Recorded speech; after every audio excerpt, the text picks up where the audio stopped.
In this video we're giving an honest and practical review of MetaMask, showing what it does well and what to watch out for. MetaMask is a non-custodial wallet, which means you control your private keys and recovery phrase, and the wallet never holds your funds. It supports Ethereum and many EVM-compatible blockchains, allowing you to manage tokens, interact with decentralized apps, dApps, trade or swap tokens, and even handle NFTs through its browser extension or mobile app. It also integrates with hardware wallets like Ledger or Trezor and is open source, providing transparency and flexibility for active crypto users. However, MetaMask is a hot wallet, connected to the internet, which carries higher security risks than cold storage.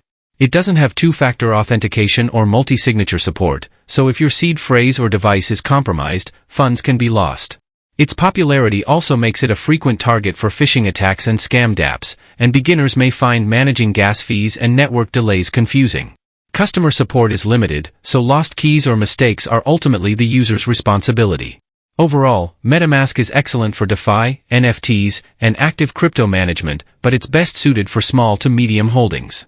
For long-term or large amounts, pairing it with a hardware wallet is strongly recommended. Subscribe for more honest crypto wallet reviews and practical tips.